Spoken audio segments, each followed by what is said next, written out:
ఆన ధర్మము లేక దాచి దాచి తుదకు దొంగల కిత్తురో దొరలకవును తేనె జుంటీగలియవా తిరువరులకు భూషణ వికాస శ్రీధర్మ పురనివాస దుష్ట సంహార నరసింహ దురిత దూర. ఉన్నదంతా పెట్టేయమని శాస్త్రం చెప్పలేదు. ఈ జన్మతో నీ శరీరం వెళ్ళిపోవడం అన్నది లేదుగా, ఇక జన్మ లేదన్న నమ్మకం ఏం లేదుగా, వచ్చే జన్మ ఉంటుందిగా, అప్పుడు భార్యాబిడ్డలు ఉంటారుగా, అప్పుడు ఆకలి ఉంటుందిగా, అప్పుడు ఆకలితో వెళ్ళి ఇలా అడిగి తినవలసిన అవసరం లేకుండా నువ్వు తిని పెట్టగలిగిన చెయ్య అవ్వాలి అంటే, ఒకరికి పెట్టి తినగలిగిన చెయ్యి అవ్వాలంటే ఇప్పుడు పెడితే కదూ అప్పుడు పెట్టి తినగలవు. ఇప్పుడు పెట్టని చెయ్య అప్పుడు చాచే చెయ్యి అవుతుంది తప్ప పెట్టగలిగిన చెయ్యి ఎలా అవుతుంది? అందుకు కదూ కనకధారా స్తోత్రం వచ్చింది. బ్రాహ్మణి శంకర భగవత్పాదులు బ్రహ్మచారిగా ఇంటి ముందుకొస్తే కాస్త పట్టుకెళ్లి పదార్థం ఆయన యొక్క చేతిలో పెట్టలేకపోయింది. లక్ష్మీదేవిని ప్రార్థన చేశారు శంకరాచార్యులు వారు. ఆవిడంది, శంకర నీకు ఇస్తాను, ఆవిడికి ఇవ్వను. ఎందుకో తెలుసా? గత జన్మలలో ఇలా పెట్టింది లేదు. ఇలా పెట్టింది లేని వ్యక్తికి నేను ఏమని ఇవ్వను, ఏ పుణ్యం అడ్డు పెట్టి ఇవ్వను చెప్పు, కాబట్టి ఇవ్వలేను అంటే. అది శంకరాచార్యుల వారి యొక్క గొప్పతనం ఎక్కడుందంటే, ఆయన ఒక మాట అన్నారు, అమ్మా విహంగతి సంవిషణ్ణే దుష్కర్మ ధర్మమపనీయ చిరాయ దూరం నారాయణ ప్రణేని నయనాంబువహ అన్నారు ఆయన. అమ్మా ఆ బ్రాహ్మణి ఎవరో తెలుసా? ఆమె విహంగసి సంవిషణ్ణే అన్నారు. బాలశంకరులండి, బ్రహ్మచారి. అది శంకరుల కవిత్వం అంటే అలా ఉంటుంది. విహంగసి సౌ. మీరు చూడండి, అలా వెళ్ళిపోతున్నారు అనుకోండి రోడ్డు మీద, బాబు ఆకలేస్తోంది బాబు, ఆకలేస్తోంది బాబు అంది ఒక ఆవిడ. మీరు వెళ్ళిపోతారు అలా చూసి, ఏమో నిజం అబద్ధం అని.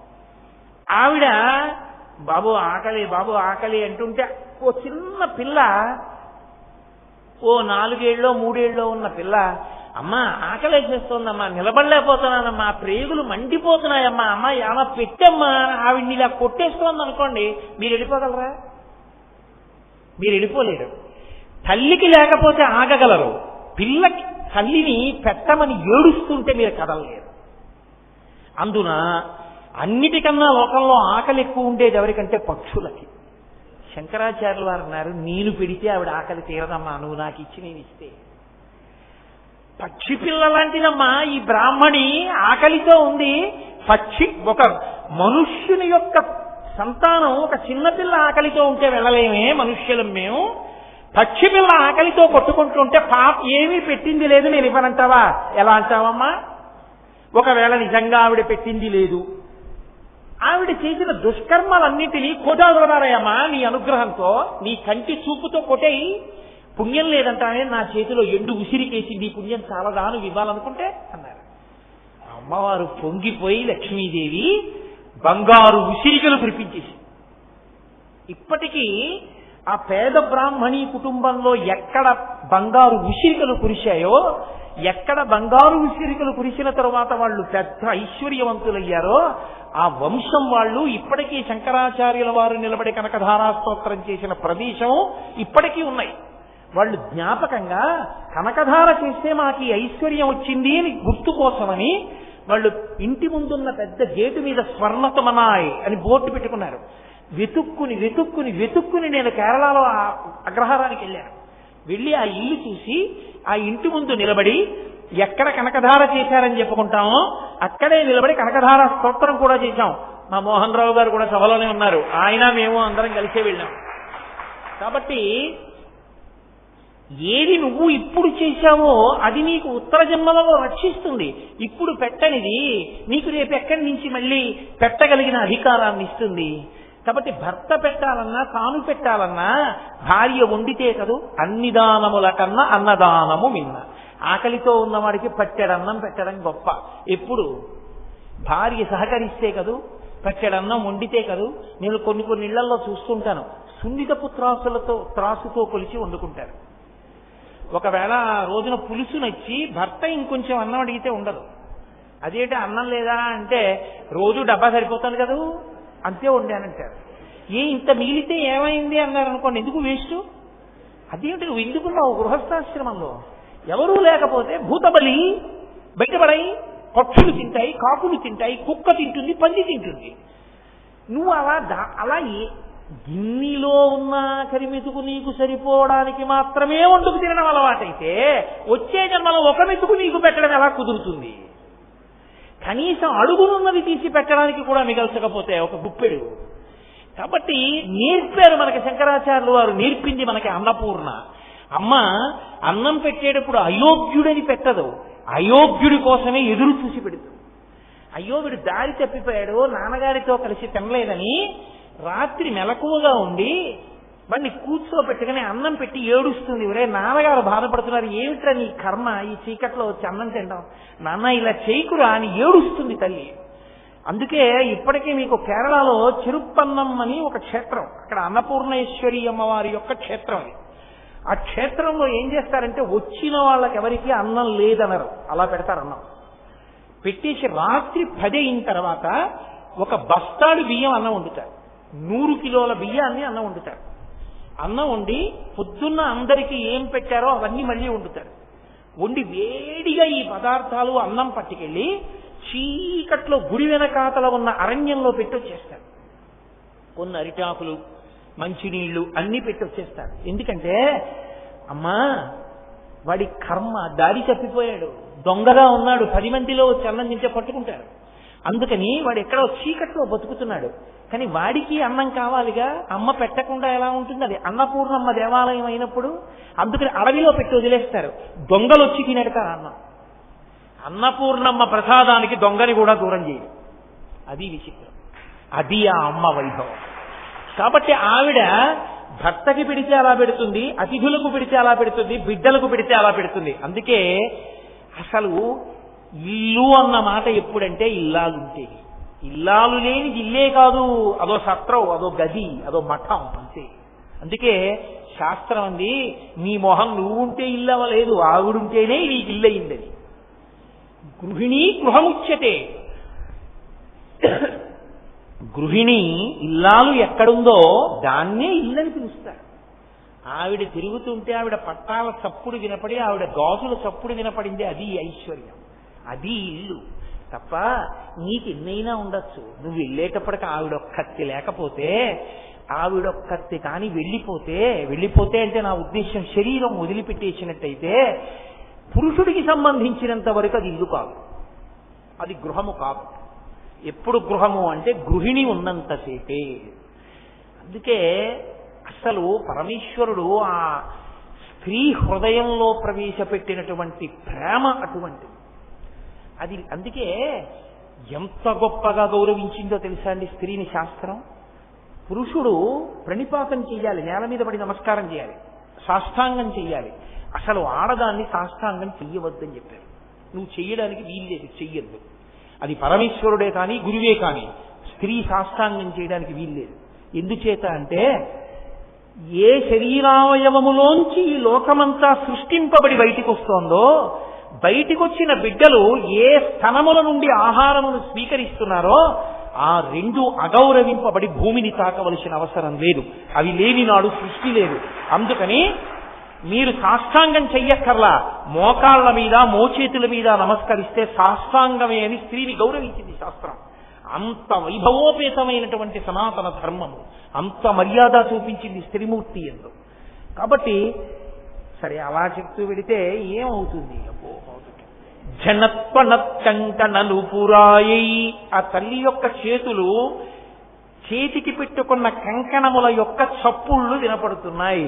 ఆ ఒక్క చప్పుళ్ళ చాట్న శంకరాచార్యుల వారు ఎన్ని చప్పుళ్ళు దాచారో చూడండి. ఈ చప్పుళ్ళు అర్థమైతే ఏమవుతుంది? ఇళ్లలో అన్యోన్య దాంపత్యం గృహస్థాశ్రమం తరిస్తుంది. అందరూ ధరించాలని తాను ధరించిపోయిన శంకరాచార్యుల వారు మన గురించి నిరంతరంగా చేస్తున్న చప్పుడు అర్ధనారీశ్వర స్తోత్రం. ఆ అర్ధనారీశ్వర స్తోత్రం రాకుండా గృహస్థాశ్రమంలో ఉంటే అంతకన్నా అన్యాయమైన మాట ఇంకోట్లేదు లోకం. కాబట్టి జనత్వనత్కంకణను పురాయై, ఆ తల్లి చేతులకు గాజులు వేసుకుంది. ఆ తల్లి పాదములకు పాదములకు మంజీరములను ధరించింది, నూపురములను ధరించింది. పాదములకు పెట్టుకున్నటువంటి నూపురములు అంటే మంజీరములు ఎందుకు ధరిస్తుంది అంటే, పాదములు శోభతో ఉంటాయి. ఎందుచేత అంటే ఆ పాదములు ప్రస్థానమును సూచిస్తాయి. నడిచేటటువంటి నడక నడత రెండిటికి సూచనలు. నడక కాళ్లతో నడుస్తాం, నడత లోపల భావాన్ని బట్టి నడుస్తుంది. ఎప్పుడు ఆయన గుడికి వెడతారండి నడత, ఎప్పుడూ గుడికి వెళ్ళినట్టు తెలియడం నడక. లోపల భక్తి నడత, పైకి గుడికి వెడుతున్నట్లుగా ఆయన మనకి తెలియడం నడక. నడతకి గుర్తు నడక, నడకకి సాధనము పాదము. ఆమె నడత పతిని అనుసరించడం. ఎప్పుడు ఆయన మనసెరిగి ప్రవర్తిస్తుంటుంది ఆవిడ తప్ప. అసలు విచిత్రం ఏమిటంటే ఆవిడ విషయంలో, ఆవిడ మ్రోల సరస్వతీదేవి వచ్చి కూర్చుని కీర్తన వాయిస్తానంటే, ఆవిడ మీద కీర్తన వాయిస్తే ఆవిడ భృకుటి చిట్లిస్తుంది. ఇదేంటి నా మీద కీర్తన చేస్తున్నాం. ఆవిడ పొంగిపోయేది ఎప్పుడంటే పరమశివుడి మీద కీర్తన చేస్తుంది. విపంచాగాయంతి వివిధమపదానం పశుపతే, పశుపతే ఆ పరమశివుడి మీద కీర్తన చేస్తుంటే ఇలా ఇలా అంటుంది. చలిత శిరస సాధు వచన, ప్రవచనం వినేటప్పుడు బుర్ర ఇలా ఇలా కలపడం, ఇలా ఇలా అంటూ ఉండడం చేయకూడదు. సంగీతం వినేటప్పుడు స్తంభించిపోయి వినకూడదు. శ్రోతకి దేనికి ఉండే లక్షణం దానికి ఉండాలి. ప్రవచనం వినేటప్పుడు చక్కగా శ్రద్ధగా కూర్చుని వినాలి. సంగీతం వినేటప్పుడు అలా కూర్చున్నాం అనుకోండి, ఏమిటో వీళ్ళకి నచ్చిందో నచ్చలేదో అనుకుంటాడు. సంగీతం వినేటప్పుడు మీరు ఇలా ఇలా అంటున్నారు అనుకోండి పాడేవాడికి ఉత్సాహం. ప్రవచనం చెప్పేటప్పుడు ఇలా ఇలా అంటున్నారు అనుకోండి, ఎందుకు అలా అంటున్నారు, వాళ్ళందరికీ నచ్చిందా నచ్చలేదా తప్పు చెప్తున్నా అనుమానం వస్తుంది. అలా ఊగిపోకూడదు పావుల్లాగా ప్రవచనాల్లో, శ్రద్ధగా కూర్చుని ఉండాలంతే. కాబట్టి చలిత శిరస, శంకరాచార్యుల వారి కవిత్వం అంటే అలా ఉంటుంది. ఎక్కడ ఎలా ఉండాలో అలా ఉండడానికి ధర్మాన్ని చూపిస్తుంటారు ఆయన. అమ్మవారు అలా తల కదుపుతూ ఉంటుంది. కాబట్టి ఆవిడ ఎప్పుడూ శివుడి గురించి స్తోత్రాన్ని ఇష్టపడుతుంది, శివుణ్ణి అనుగమిస్తుంది, శివ వైభవాన్ని నిలబెడుతుంటుంది. అది ఆమె నడత. కాబట్టి ఆమె పాదములకు ఎప్పుడూ కూడా సువాసిని లక్షణములకు సంబంధించినటువంటి ఆభరణములు అలంకృతములై ఉంటాయి. ఆ పాదములు ఎప్పుడూ పసుపు రాసుకుని పారాణితో ఉంటాయి. ఆ పాదములకు ఎప్పుడూ మంజీరములు ఉంటాయి. ఆ మంజీరములకు మువ్వలుంటాయి. మట్టెలు పెట్టుకుంటుంది తల్లి. మట్టెలు పెట్టుకుని ఆవిడ నడిచి వెడుతూ ఉంటే లలితా సహస్రనామ స్తోత్రంలో వ్యాస భగవానుడు అంటాడు, మరాళీ మందగమన. మరాళీ మందగమన అని రెండుగా విడదీయకూడదు. మరాళీ మందగమన. ఆమె ఆడహంస ఎంత మెల్లమెల్లగా నడుస్తుందో అంత అందంగా నడుస్తుంది. నడకలకి ప్రసిద్ధి వహించినది ఏది అంటే హంస. హంస నడిచేటప్పుడు అంత అందంగా నడుస్తుంది అని. ఆవిడ నడిస్తే ఏమవుతుందిట అంటే, పోతన గారు భాగవతం చేస్తూ రుక్మిణీ కళ్యాణంలో ఒక మాట అంటారు, పేర్వేల బొమ్మల పెండ్లిండ్లు చేయుచు అబలలతోడ బియ్యంబులందు గుజ్జన గోళ్లను ఒక మరప్ప వండించి చెలులకు పెట్టించు చెలువ మెరసి రమణీయ మందిరా రామదేశములందు పువ్వు తీగలకును పోవి పెట్టు సదమల మణిమయ సౌధభాగములందు లీలతో భర్మ డోలికల నూగు బాలికల తేరి బాలికలతోడ బంతులాడు హరికాకీర పంక్తికి నీ చదువు చెప్పు బర్హి సంఘంబులకు మురిపములు గరపు మందమరాళములకు తూపు మందగతులు అంటారు. మందమరాళములు అంటే ఆడ హంసలు. హంసలుట రుక్మిణీదేవి నడుస్తుంటే ఆవిడ దగ్గర నడక నేర్చుకునేవి. అంత అందంగా నడక, ఆవిడ నడక అంత అందంగా ఉంటుంది. అందుకే గజగామిని అని ఒక పేరు.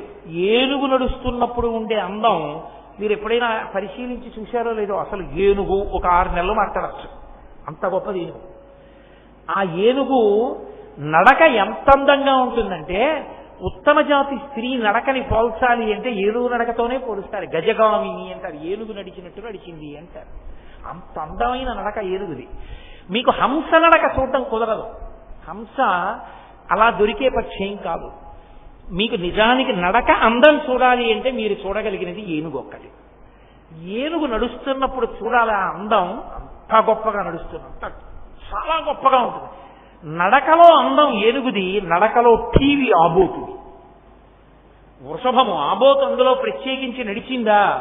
అసలు ఆ నడకలో ఏమి టీ ఉంటుందో, కారే రానివ్వండి ఇంకోటే రానివ్వండి అలాగే నిల్చుంటుంది. దానికి ప్రదక్షిణ పురస్సరంగా వెళ్ళాలి తప్ప అదేం తప్పుకోదు. అందుకే వాల్మీకి మహర్షి శ్రీరామాయణంలో సుందరకాండ చేస్తూ దుష్కరం నిష్ప్రతిద్వంద్వం చికీర్షం కర్మవానర సముద్ర శిరోగ్రీవో గవాంపతిరివాబభౌ అంటారు. ఆబోతు తలెత్తి చూస్తే ఎలా ఉంటుందో హనుమ మహేంద్రగిరి పర్వత శిఖరముల మీద నిలబడి సముద్రం వంక చూస్తే అలా ఉందంటారు. అలా చూస్తుంది అది నిలబడి. అబ్బో కాకినాడ ఓవర్ బ్రిడ్జీల మీద చూడాలి, వాటి టీవీ ఎలా నిలబడి ఉంటాయో. కాబట్టి ఆ తల్లి అంత అందమైన నడక కలిగిన తల్లి. బాహ్యం, ఆంతరం ఏమిటో తెలుసా అండి అసలు రహస్యం?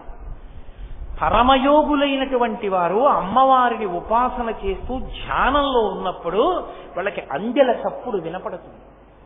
పరదేవత నడుస్తున్నప్పుడు వాళ్ళకి అమ్మవారి యొక్క పాదములు పట్టుచీర యొక్క జీరాట గోచరమవుతుంది. వాళ్ళు అమ్మవారి పాదముల అందెల చప్పుడు వింటూ అమ్మవారి యొక్క నడక చూస్తూ వాళ్ళు రమించిపోతారు లోపల. అందుకే అది యోగశాస్త్ర రహస్యం. అది మీకు పట్టుకుందామంటే దొరకదు. ఊపిరి తీసినప్పుడు ప్రధానంగా ఎందులోంచి వెళ్ళి ఎందులోంచి బయటకు వస్తుందో తిరగబడిపోతుంది ధ్యానంలో. అది ధ్యానావస్థలో పతాక స్థాయికి వెళ్ళిపోయాడు అని గుర్తు. ఆ స్థాయిలో నిలబడిపోయి ధ్యానం చేసి పంచేంద్రియాలని వెనక్కి తీసి మనస్సుని నిలబెట్టేసినటువంటి యోగి ఎవరుంటాడో ఆ యోగికి అమ్మవారి నడక అందెల చప్పుడు వినపడతాయి. అలా వినపడిన వాడున్నాడే వాడు హంస. వాడు హంస అవుతాడు. హంసకుండే లక్షణం ఏమిటంటే పాలు నీరు కలిపి అక్కడ పెడితే పాలు తాగి నీరు వదిలేస్తుంది. జగత్తుని వదిలిపెట్టి బ్రహ్మాన్ని చూడగలుగుతాడు. ఇప్పుడు పరమహంస అంటారు.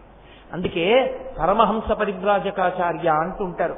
పెద్దల్ని పీఠాధిపతుల్ని పిలిచినప్పుడు పరమహంస పరివ్రాజకాచార్య అంటారు. పరమహంస అంటే వాళ్ళు ఎప్పుడు ఊపిరి తీసి ఊపిరి వదిలేటప్పుడు ఆ ఊపిరిలో సోహం అంటారు.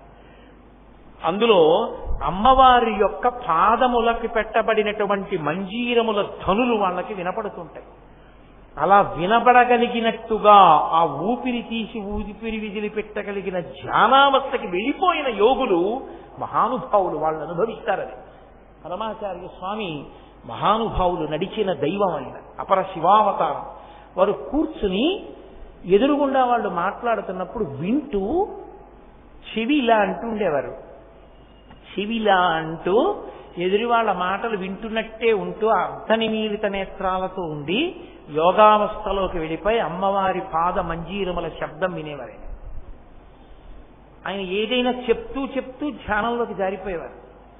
ఆయన ఏదో సౌందర్యలహరిలో శ్లోకంలో ఏదో చెప్దాం అనుకునేవారు. అనుకుని ఆయన మొదలుపెట్టి సహస్రారే తారే అలా ఉండిపోయేవారు. మళ్ళీ ఒక 5 నిమిషాలు ఆగి అదేదో చెప్పేవారు. మళ్ళీ ధ్యానంలోకి వెళ్ళిపోయారు.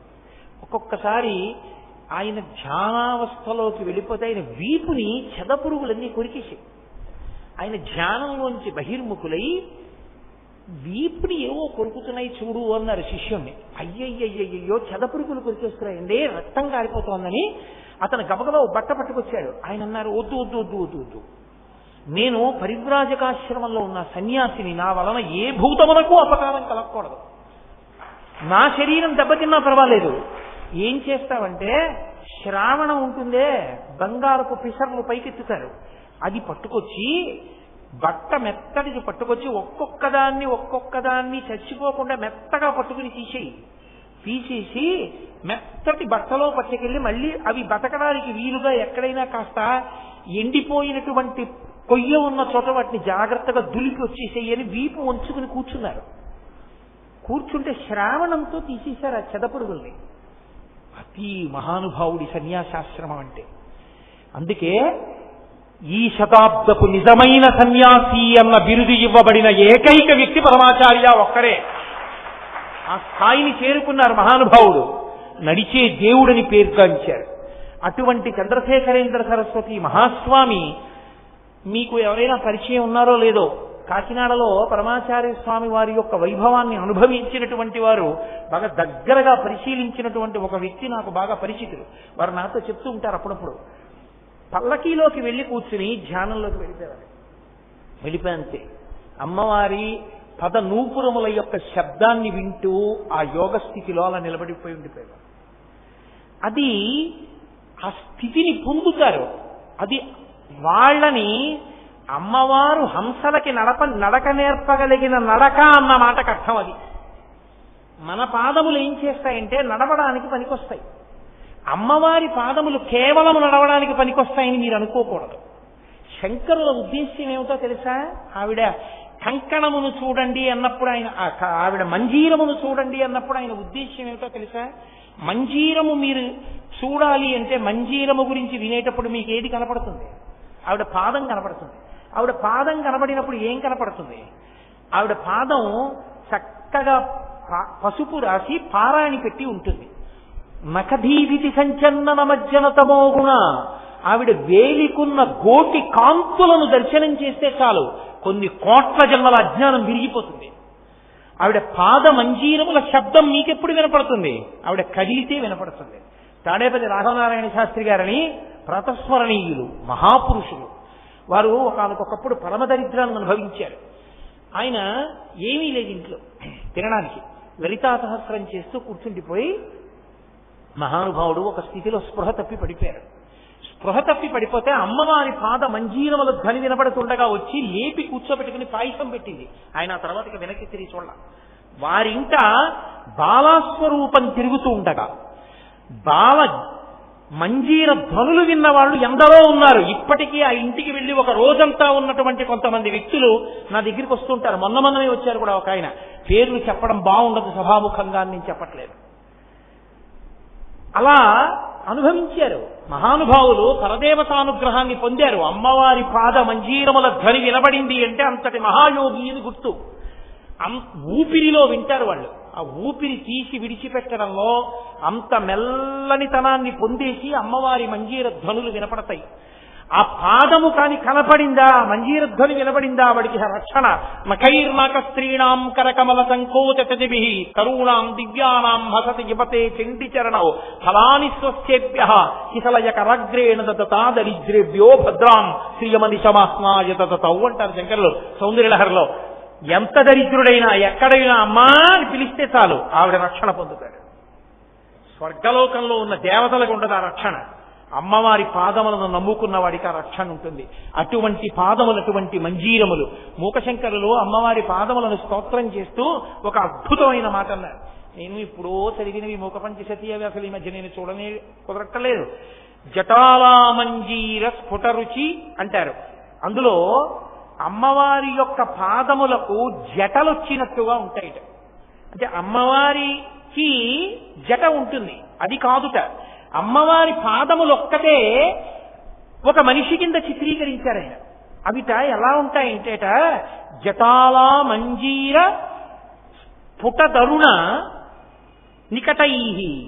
ఆ పాదములకు పెట్టబడినటువంటి మంజీరములలోంచి వచ్చేటటువంటి వివిధ రకములైన మణుల కాంతులు ప్రసరించడం వల్ల తపస్సు చేస్తున్న వ్యక్తికి జటలు కట్టేసి ఎర్రగా ఎలా వేలాడుతుంటాయో జటలు, అమ్మవారి పాదములు ఒక్కటే అలా ఉంటాయిట.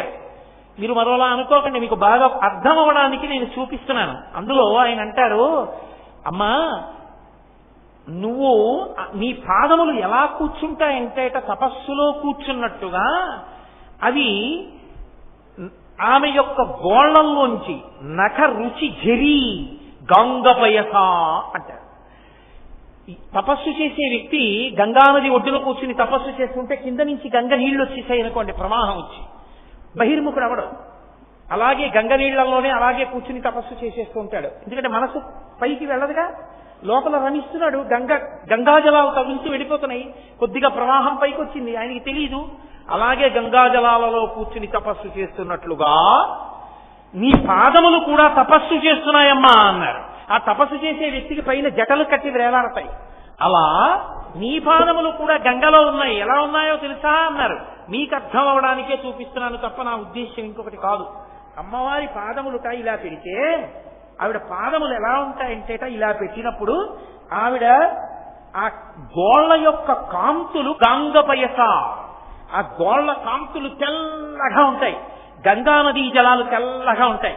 ఆ తెల్లటి కాంతులలో ఉన్న ఆమె పాదములు గంగాజలాలలో తపస్సు చేస్తున్న ఒక యోగిలా ఉంటాయిట. దీనికి పెట్టబడినటువంటి మంజీరముల మనుల కాంతులు జటాలా మంజీర, ఆ జటలుగా ఎర్రటి జటలుగా కాంతులు వేలాడుతుంటాయిట. అలా ఉన్న నీ పాదములను దర్శనం చేస్తే ఏమవుతుందో తెలుసా అన్నారు మూకశంకరు. అమ్మ నీ పాదములు ఎందుకు తపస్సు చేస్తున్నాయో తెలుసా?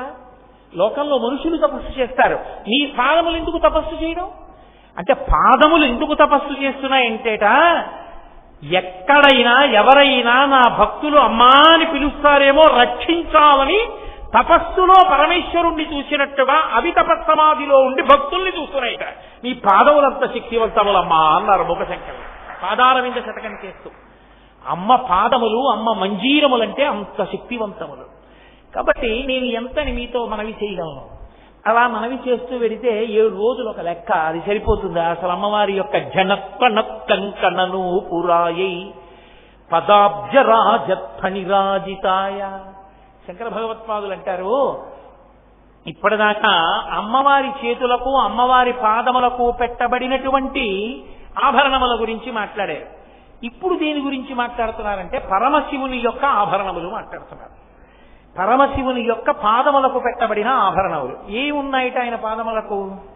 పదాబ్జరాజత్ఫణిరాజితాయ. ఆ అయ్యవారి పాదాలకి పాము చుట్టుకుని ఉంది.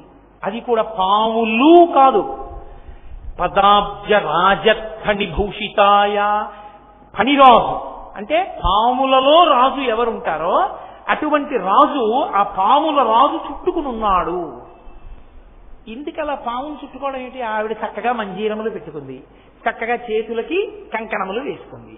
ఆ ధ్వని, ఆ పాదాలు, ఆ పసుపు, ఆ పారాణి, ఆ బొట్టు నిజంగా ఎంత వైభవోపేతంగా ఉంది. పాదానికి పాము ఉండడం ఏంటి? పామును చుట్టుకోవడం ఏంటి? ఏమైనా అర్థం ఉందా? మనకి తెలియకపోతే గబుక్కుని ఏమనేస్తామంటే, ఏమిటోనండి అమ్మవారి వైభవం వేరు, ఈయనేమిటండి ఈయన ఎలా దొరికాడండి ఆవిడికి అనేస్తాం. కానీ ఆయన ఎంతటి మహానుభావుడో చెప్పడమే శంకరాచార్యుల వారి ప్రజ్ఞ. పదాబ్జరాజత్ఫణిరాజితాయ అని కదా, పాముల రాజు చుట్టుకున్నాడని కదా. దానికి ఒక పెద్ద రహస్యం ఒకటి ఉంది, ఎందుకు పరమశివుడు అలా చుట్టుకుంటాడు అన్నదానికి.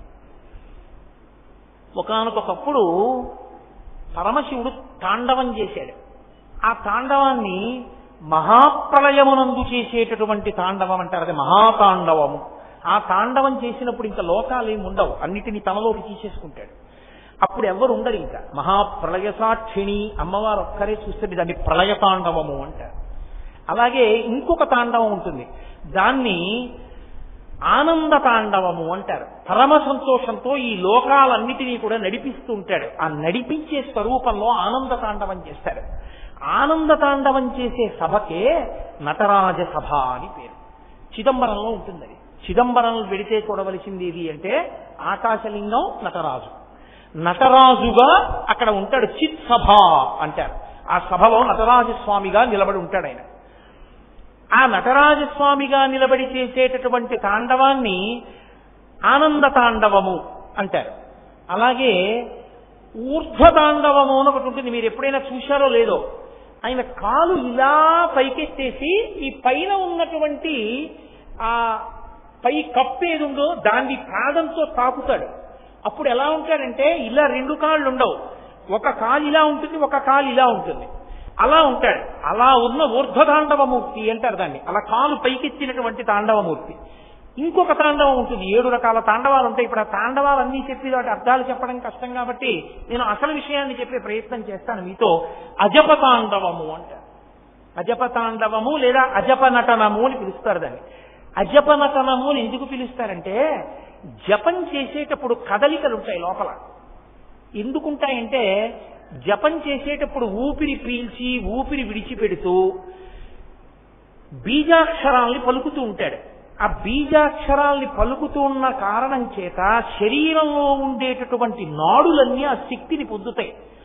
అవి విశేషంగా నాడులు శక్తితో నిండిపోతే ఏమైపోతుందంటే, ఆ శక్తితోటి ఏ మంత్రాధిష్టాన దేవతని ధ్యానం చేస్తూ బీజాక్షరం పలికాడో ఆ మంత్రాధిష్టాన దేవత కనపడుతుంది కొన్నాళ్ళకి. అందుకు మంత్రజపం, అది మంత్రజపం యొక్క శక్తి. కాబట్టి మంత్రజపం అంత గొప్పది. అటువంటి మంత్రజపం చేత లోపల వచ్చేటటువంటి కదలికలకి జపతాండవము జపనటనము అంటారు. అంతవరకు అర్థం చేసుకోండి చాలు. అజపనటనము అని ఒకటి ఉంటుంది. అజపనటనము అన్న మాటకు అర్థం ఏమిటో తెలుసా? ఆయన ఏమీ జపం చేయడు, ఆయన ఏమీ మంత్రం చెప్పడం, ఆయన ఈ ధ్యాన స్వరూపాన్ని చూడడం. అజప అంటే జపం చేయట్లేదు. కానీ ఏం చేస్తున్నాడు? జపం చేయకపోయినా కూర్చుని ఊపిరి తీసి ఊపిరి విడిచిపెడుతున్నాడు. ఊపిరి తీసి ఊపిరి విడిచిపెడుతూ ఆయన లోపల ఒక దాన్ని చూస్తున్నాడంతే, జపం చేయట్లేదు. ఎవరు? దీన్ని త్యాగరాజస్వామి చేశారు అని. త్యాగరాజస్వామి అంటే నా ఉద్దేశం వాగ్గేయకారుడైన త్యాగరాజస్వామి వారు కాదు, నేను ఆయన గురించి మాట్లాడటం లేదు. ఎక్కడ త్యాగరాజస్వామి వారు పుట్టారో అక్కడ తిరువారూరులో త్యాగరాజస్వామి అన్న పేరుతో ఉన్నాడు పరమశివుడు. ఆయనకి త్యాగరాజస్వామిని పేరు ఎందుకు వచ్చిందో తెలుసా అండి? తిరువారూరులో అజపతాండవం చేస్తాడు. అక్కడ అజపనటనం చేస్తాడు. అజపనటనం అంటే అది ఒక్క శ్రీ మహావిష్ణువు గుండెల్లోనే చేస్తాడు. విష్ణువు ఎప్పుడు లోపల పరమశివుణ్ణి చూస్తూ ఉంటాడు. అందుకే శివస్య హృదయం విష్ణు, విష్ణోస్య హృదయం శివ. ఆయన కూర్చుని లోపలికి చూస్తూ సంతోషిస్తున్నాడు పరమశివుణ్ణి. ఇప్పుడు ఆనంద తాండవమూర్తి అనుకోండి, కాలిలా పైకెత్తుతాడు, కదులుతాడు. విష్ణువు యొక్క హృదయంలో అలా కదిలి తాండవం చేయడానికి అవకాశం ఏది? అలా కదలలేడు అది. అందుకని ఆయన ఏం చేస్తాడంటే శివుడి యొక్క నటనాన్ని, అందుకే త్యాగరాజ నటనము అజప నటనము అని పిలుస్తారు దాన్ని. ఊపిరి తీసేటప్పుడు ఏమవుతుందని, ఇప్పుడు నేను అన్నాను అనుకోండి, నా ఉరప్పంజరం విచ్చుకుంటుంది, నేను అని వదిలేశాను అనుకోండి, ఉరప్పంజరం సంకోచిస్తుంది, చిన్నదైపోతుంది. ఊపిరి తీస్తే పెరుగుతుంది, ఊపిరి వదిలితే తగ్గిపోతుంది. విష్ణువు ఊపిరి తీసినప్పుడు కదులుతాడు, విష్ణువు ఊపిరి వదిలేస్తుంటే తగ్గిపోయి నిల్చుంటాడు. విష్ణువు ఊపిరి తీస్తుంటే కదులుతుంటాడు, మళ్ళీ వదిలేస్తే తగ్గిపోతాడు. ఈ కదిలి తగ్గి కదిలి తగ్గి కదిలే కదలికలను ఎవరు చూస్తుంటారు? విష్ణువు చూస్తుంటాడు. అది అజపనటనం అని పేరు, దాన్ని అజపతాండవం అంటారు. ఒకప్పుడు ఏమైందంటే శ్రీ మహావిష్ణువు అలా చూసి సంతోషిస్తున్నారు.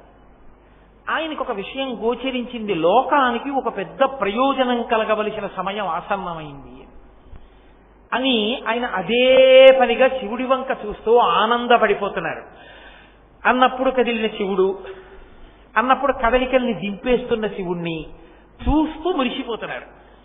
ఆయన మురిసిపోతుంటే విష్ణువు బరువెక్కారు. ఆయన బరువెక్కితే శేషుడికి అనుమానం వచ్చింది. ఎందుకని కిందనేగా ఉంటాడు శేషుడు ఎప్పుడు, మరి శేషపాంప మీదేగా పడుకుంటారు. స్వామి మీరు బరువెక్కిపోతున్నారు, ఎందుకు ఇలా బరువెక్కుతున్నారు అని అడిగాడు ఆదిశేషుడు.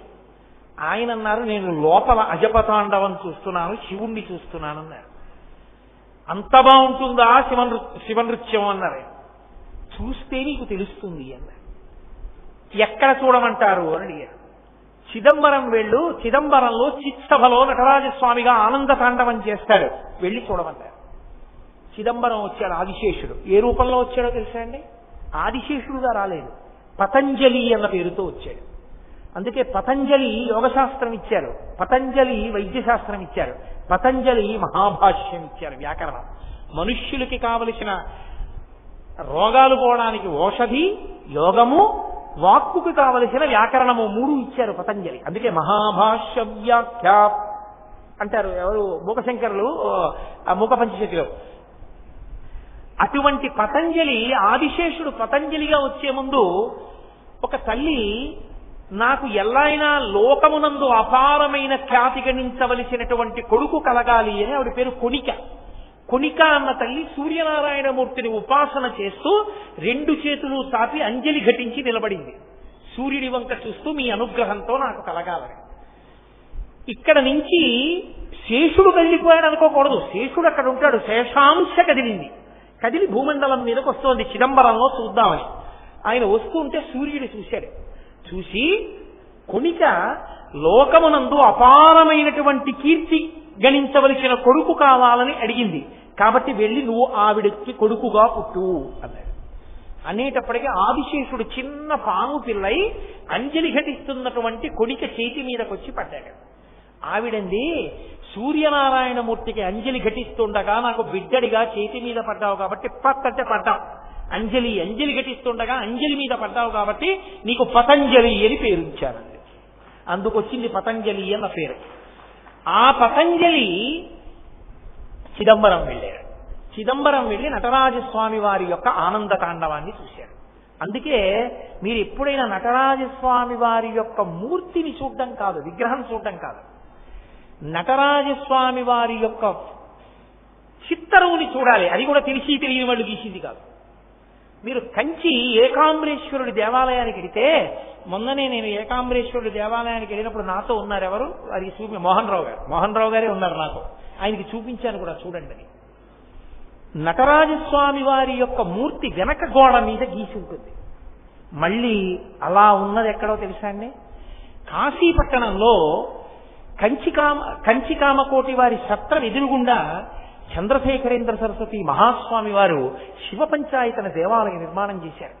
ఆ దేవాలయంలోకి వెళ్ళగానే ముఖమంటపంలో ఉంటుంది ఆ నటరాజస్వామి ఆనంద తాండవంలో అందరూ కదులుతారు, అందరూ కదిలి వాయిస్తూ ఉంటారు.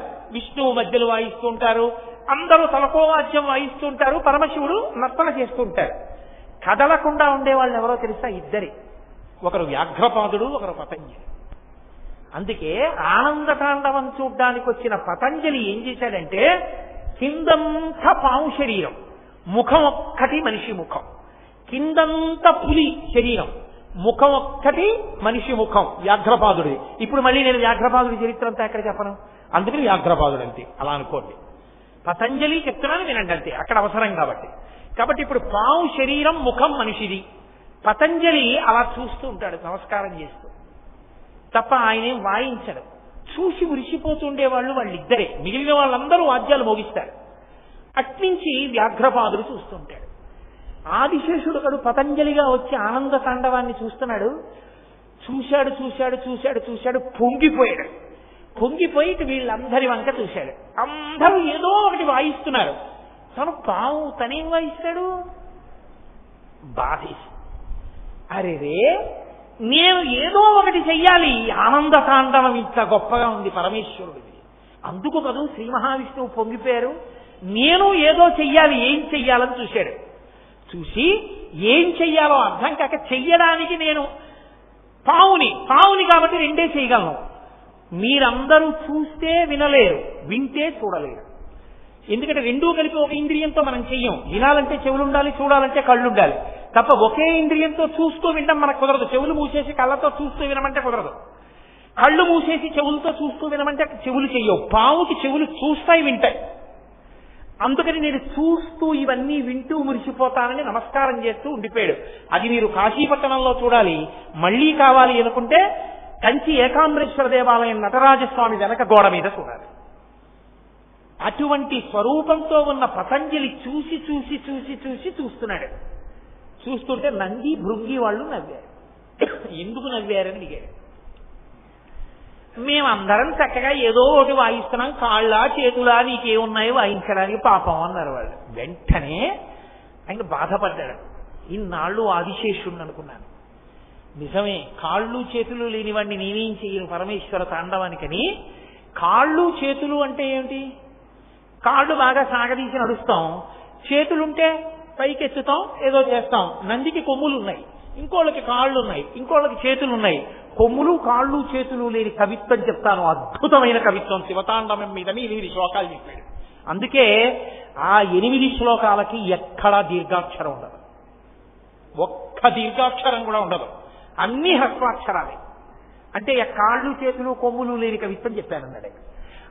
అలా తాండవం గురించి చెప్పిన కవిత్వం ఇంకోటి లేదు. అంత అద్భుతమైన కవిత్వం చెప్పి వాళ్ళందరూ మురిసిపోయాక నర్తన చేస్తున్న శివుణ్ణి చూసి, మీ అందరూ అన్ని వాయిస్తున్నారు, నేను వాయించలేకపోయాను కదూ, కాబట్టి పరమేశ్వరుడికి నేను భూషణం అయిపోతాను, ఆభరణం అయిపోతానని ఎగిరి వెళ్లి పరమశివుడు కాలుకి చుట్టుకున్నాడు. ఓ కాలుకి. అది శంకరాచార్యుల వారు తీసుకొచ్చి ఇక్కడ చెప్తున్నారు. పదాబ్జ రాజనిరాజితాయ, ఒక కాలుకి ఫణిరాజు ఉన్నవాడా అని పిలవడం వెనక ఉన్న ఉద్దేశం అది. ఆదిశేషుడంతటి వాడా పాదాన్ని చుట్టుకున్నాడు. అంత గొప్ప ఆనంద తాండవం. నటరాజు అంటే ఏమిటో తెలుసా అండి? నటరాజుగా కదలడము అన్న మాటకు అర్థం ఏంటంటే, మహానుభావుడు ఒక చేతిలో ఢమరుక పట్టుకుంటాడు, మోగిస్తూ ఉంటాడు ఇలాగా, ఒక చేతిలో అగ్నిహోత్రం పట్టుకుంటాడు, ఒక ముఖం నవ్వుతూ ఉంటుంది, జుత్తు ఇలా ఉంటుంది. మీరు ఎప్పుడైనా చూడండి, నటరాజస్వామి జుత్తు ఇలా వాలిపోయి ఉండదు, ఇలా వేస్తారు జుత్తుని, ఇక్కడ వరకు ఉంటుంది, ఇలాగా ఇక్కడ వరకు ఉంటుంది. అంటే దాని ఉద్దేశం ఏమిటో తెలుసా? నటరాజస్వామి తాండవం చేసేటప్పుడు కొప్పు ఉండదుగా, మరి జారిపోతుంది, ఉండిపోయి జటలు కదా ఇలా ఉంటాయి ఆయనకి. ఆయన తాండవంలో వేగంగా ఇలా అన్నాడు, ఈ జుత్తంతా జటలు ఇలా తిరిగి. ఇప్పుడు మళ్ళీ ఇటు తిరగడానికి ఆగాడనుకోండి, ఈ జడలు ఇలా పడిపోతాయి. ఎంత వేగంగానో ఇలా అని ఇలా అన్నాడు అనుకోండి, ఆ వేగానికి ఇటు జడలు ఇటు, ఇటు జడలు ఇటు, ఇలా నిలబడేటట్టుగా తల తిప్పగలడా ఎవడైనా? ఆయన తిప్పుతాడు తాండవంలో. అంటే మీరు అసలు ఊహించలేరు ఆ వేగాన్ని. అంత వేగంగా తిప్పుతూ పరమనవ్వుతూ ఉంటాడు, చక్కగా ప్రసన్నుడై ఉంటాడు.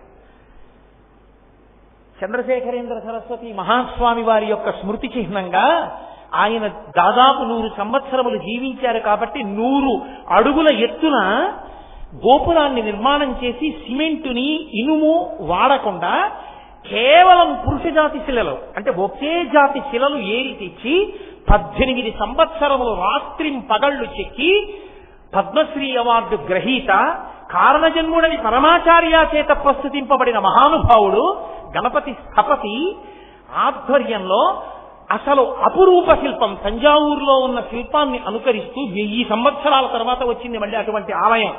ఎక్కడ ఇనుము సిమెంటు వాడకుండా అద్భుతమైనటువంటి గోపురంతో, స్తంభాలతో, శిల్పకళా విన్యాసంతో పరమాచార్య స్వామి వారికి మణిమంటపం కట్టి కుంభాభిషేకం చేశారు. మొన్న దానికి నాతో మా మోహన్ రావు గారే వచ్చారు. దానికి కూడా దాని మీద కూడా ఈ తాండవమూర్తి ఉంటారు, దాని మీద కూడా నటరాజస్వామి ఉంటారు. ప్రదోష తాండవమూర్తి అని గోడ మీద చెక్కారు. గురు పరంపర అద్భుతం. ఆ నటరాజస్వామి అంత వేగంగా తిప్పుతాడు, తలని జుట్టు ఇటు ఇటు అలా విసురుకుంటుంది. ఆయన ఢమరుక మోగిస్తే అర్థం ఏమిటంటే భాష అంతా, శబ్దములన్నీ ఆ ఢమరుకలోంచి వచ్చాయి. ఈ వచ్చినవన్నీ ఈ సమస్త సృష్టికి గుర్తు ధ్వని, ఢమరుకం. ఈ శబ్దములు సృష్టి అయితే సృష్టి అంతా లయమైపోవడమే అగ్నిహోత్రం. అందుకే ఇటు ఢమరుక, ఇటు అగ్నిహోత్రం. సృష్టికర్త, ప్రళయకర్త, మధ్యలో చిరునవ్వుతో ఉన్న ముఖం స్థితికర్త. సృష్టి స్థితి లయములను చెయ్యగలిగిన వాడను నేనే. నన్ను అందుకోవాలంటే, నన్ను తెలుసుకోవాలంటే ఊర్ధముఖ చలనం చెయ్యాలని చెప్పడానికి ఎడమకాలు పైకి లేచి ఉంటుంది, చిరునవ్వుతో ఉంటాడు. అది అపురూపమైన నటరాజమూర్తి. ఆ నటరాజమూర్తి కాలుకు చుట్టుకుని ఉంటాడు ఫణిరాజు ఆదిశేషుడు. అది మహానుభావుని యొక్క విశేషం. అంటే సమస్త లోకములకు సృష్టికర్త, స్థితికర్త, ప్రళయకర్త ఆయనే. ఇది చెప్పడమే ఆయన పాదమునకు ఆ పాము చుట్టుకుని ఉండడం. ఆదిశేషుడంతటి వాడు మురిసిపోయాడు ఆ నటరాజుని చూసి. ఇక మనమే పాటి వాళ్ళం. కాబట్టి హేమాంగదాయై, అమ్మవారు పెట్టుకునేవి అంగదములు అంటారు. అంగదములు అంటే భుజకీర్తులు ఇక్కడ పెట్టుకుంటారు. ఇక్కడ పెట్టుకునే భుజకీర్తులు హేమాంగదాయై బంగారంతో చేయబడ్డాయి. ఎందుకని? అత్యంత గొప్ప లోహమేదో అటువంటి దానితోనే అమ్మవారు ఆభరణములను అలంకరించుకుంటుంది. కాబట్టి బంగారు ఆభరణములను అలంకరించుకుంది. శంకరుడు భుజగాంగదాయ, పావులను చుట్టుకున్నాడు. కాలికి పావుంది బాగుంది, మరి భుజములకు ఎందుకు చుట్టుకున్నాడు? దానికి పెద్ద ఆఖ్యానం ఉంది స్కాందంలో. దాని గురించి అబ్బో ఎంత విశేషంగా చెప్పారు. మీకు నేను లఘువుగా కొద్ది విషయాన్ని పరిచయం చేసే ప్రయత్నం చేస్తాను. వాసుకి పరమశివుడికి గొప్ప భక్తుడు. అందుకే త్రిపురాసుర సంహార సమయమునందు పరమేశ్వరుడు మేరు పర్వతాన్ని విల్లుగా పట్టుకుంటే దానికి వింటినారిగా వచ్చాడు వాసుకి. అలాగే క్షీరసాగర వదనం జరిగేటప్పుడు ఆ మందర పర్వతాన్ని చుట్టుకున్నాడు దేవతలకు ఉపకారం చేయడానికి. పరమేశ్వరుడు ప్రీతి చెందాడు. పైగా ఒకానొకప్పుడు వాసుకి పుట్టలోంచి బయటికి వెళుతుంటే గరుత్మంతుడు వచ్చి ఆ వాసుకి పడగల మీద తన గోళ్లు పెట్టి చీలుస్తూ ముక్కు పెట్టి కొట్టాడు. వాసుకి అంటే సామాన్యమైన పాము కాదు కదా. అందుకని ఆయన తన పడగలలోంచి విషం కక్కి మణులను ప్రకాశింపచేశాడు. ఆ కాంతికి కళ్ళు కనపడక గరుత్మంతులంతటి వాడు ఆయన వదులుతున్న విషాగ్నికి దగ్గరికి వెళ్ళలేకపోయాడు. ఇద్దరూ అలా దెబ్బలాడుకుంటున్నారు. ఇద్దరికీ తండ్రి కశ్యప ప్రజాపతి. కశ్యప ప్రజాపతి వచ్చి అన్నారు, వాడు మహాశివభక్తుడు వాసుకి, వాడి జోలికి నువ్వు వెళ్ళకు, నీకు ఆహారం ఇంకొకటి చెప్తాను వెళ్ళిపోమన్నారు. వెళ్ళిపోయాడు గరుత్మంతుడు. వాసుకిని పిలిచి అన్నారు, నువ్వు పరమశివుడి గురించి తపస్సు చేయి, దక్షిణ దేశానికి వెళ్ళి తపస్సు చేయమన్నారు. ఆయన వచ్చి పరమేశ్వరుడు గురించి తపస్సు చేశాడు. పరమశివుడు ప్రత్యక్షమయ్యాడు. నీ శివభక్తికి మెచ్చుకున్నాను, ఏ కోరిక లేకపోయినా కుటుంబంతో వచ్చి నా గురించి ఇంత తపస్సు చేశావు, నీకు వరం ఇస్తున్నాను. రాబో కాలంలో సుబ్రహ్మణ్యుడు నా కుమారుడు వివాహం చేసుకుంటాడు. కళ్యాణం అయిన తర్వాత దేవసేనా వివాహం అయిపోగానే ఆయన ఇక్కడికి వస్తాడు. వచ్చి ఇక్కడ కొలువు అవుతాడు ఆ క్షేత్రంలో. అక్కడికి వచ్చినప్పుడు మొట్టమొదట సుబ్రహ్మణ్యుడు ఉంటాడు. ఆ సుబ్రహ్మణ్యుడి కింద వాసుకి ఉంటాడు. వాసుకి కింద ఆదిశేషుడు ఉంటాడు. ఆదిశేషుడి కింద నేను ఉంటాను. నేను శివలింగంగా ఉంటాను. పైన నా కొడుకు ఉంటాడు. మధ్యలో నన్నింతగా ఆరాధించారు కాబట్టి ఆదిశేషుడు వాసుకి మా ఇద్దరి మధ్యలో ఉంటారు. ఎప్పుడూ నువ్వు నా సన్నిధానంలో ఉండే అదృష్టాన్ని నీకు నేను కృప చేస్తున్నానన్నాడు. అందుకే కుక్కి అంటుంటారు. కర్ణాటక దేశంలో కుక్షి అని ఒక దేశం. ఆ కుక్షి దేశంలో సుబ్రహ్మణ్యేశ్వర స్వామి వారు వెలిసి ఉంటారు. ఇప్పటికీ దేవాలయం లోపలికి ఎవరిని వెళ్ళనివ్వరు. అంతరాలయం లోపలకు ఉంటుంది. గరుడ స్తంభం ఉంటుంది. ఆ గరుడ స్తంభం దగ్గరే నిలబడి దర్శనం చేయమంటారు. ఎందుకని అంటే వాసుకి విషం కక్కుతుంటారు లోపల నుంచి. ఆయన ఊపిరిలో విషపు గాలులు వస్తాయి. మనం తట్టుకోలేమని గరుడ స్తంభం వేసి ఆ గరుడ స్తంభం విషాన్ని విరగ్గొడితే ఆ గాలి మనం తట్టుకోగలుగుతాం. ఆ గరుడ స్తంభం దగ్గర నిలబడే దర్శనం. ఇప్పటికీ సుబ్రహ్మణ్యుడు, వాసుకి, ఆదిశేషుడు, శివలింగం అలాగే ఉండి శివానుగ్రహాన్ని పొందాడు. అప్పటి నుంచి వాసుకిని తీసుకుని మెడలో పూలదండగా వేసుకున్నాడు శంకరుడు. ఆయన పూలదండగా ఉండి పరమేశ్వర భక్తుడై పడగ విప్పి ఉంటాడు.